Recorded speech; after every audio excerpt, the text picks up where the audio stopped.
ఏదైతే 7 సంవత్సరాలకు ఒకసారి జరిగే జాతర మహోత్సవాలు మరి 7 ముగింపు దశకు వచ్చినాయి.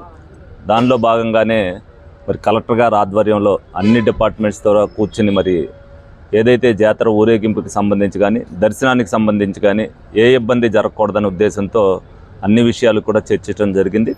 ఎంతమంది వస్తారనేది కూడా ఒక అంచనా వేయటం కూడా జరిగింది.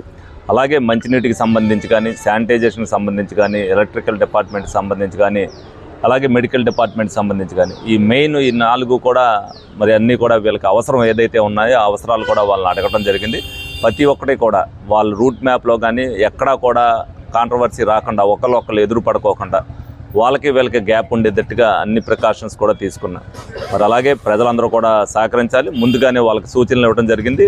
ఏదైతే ఈ కొర్లబండి ఊరేగింపు ఏ సందులోకి వస్తాయి, ఏ వీధుల్లోకి వస్తారనేది కూడా వాళ్ళంతా కూడా అనౌన్స్మెంట్ చేస్తారు జాతర కమిటీ వారు. వాళ్ళకు కూడా చెప్పడం జరిగింది. వాళ్ళు కూడా ఏదైతే వస్తుంది అనుకుంటారో ప్రజలు కూడా అక్కడ దగ్గర ఉంటేనే చూసుకోవడానికి వీలుగా ఉంటుంది. కాబట్టి ఒకళ్ళు ఎదురు వెళ్ళకోకుండా ఎవరింటి దగ్గర వాళ్ళు వీక్షించే దగ్గర, అలాగే ఎక్కడైతే ఓపెన్ ప్లేస్ ఉందో అక్కడ అందరూ కూడా ఉండేదట్టయితే అక్కడ కూడా అవసరమైతే వీళ్ళు 2 నిమిషాలు ఆపడానికి కూడా కమిటీ వారు అన్నీ కూడా సూచనలు అన్నీ కూడా తీసుకోవడం జరిగింది. అదేవిధంగా కమిటీ వారు ఏదైతే ఉన్నారో అమ్మవారిని దర్శించుకునేటప్పుడు కూడా ఒకవేళ వెళ్తే 2,000 బయటకు వచ్చేటట్టుగా చేయమని చెప్పాం. వాళ్ళు కూడా అలాగే ఎక్కువగా వీఐపీల తాకిడిని కొంచెం తగ్గించమని అడిగాం. ఎందుకంటే ఏదైతే ఎమర్జెన్సీ డోర్ ఏమిటి ఉంటుందో దాంట్లో ఎక్కువ తాకిడి ఉన్నట్టయితే మరి ప్రజలందరూ కూడా ఇబ్బంది పడతారు.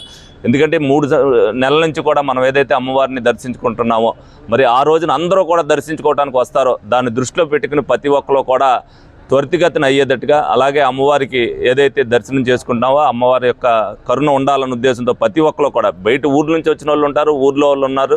ఈ 3 నెలల్లో దర్శించుకున్నప్పటికీ కూడా ఆ రోజున జాతర రోజున దర్శించుకోవాలని ప్రతి ఒక్కరు కూడా అనుకుంటారు. కాబట్టి ప్రజలందరూ కూడా సహకరించాలి. ఒకరికొకరు ఎవరు కూడా తోపులాటకు వెళ్ళకోకుండా అన్ని సౌలభ్యాలు కూడా ఏ ఇబ్బంది లేకుండా అన్ని ఏర్పాట్లు కూడా అన్ని డిపార్ట్మెంట్ వారు కూడా చేస్తారు. ప్రజలందరూ కూడా సహకరించి అమ్మవారిని సాగనంపే మహోత్సవాన్ని అత్యంత వైభవంగా ఏ ఇబ్బందులు లేకుండా చేయాలని చెప్పి ప్రతి ఒక్కరిని కూడా కోరుకోవడం జరుగుతుంది.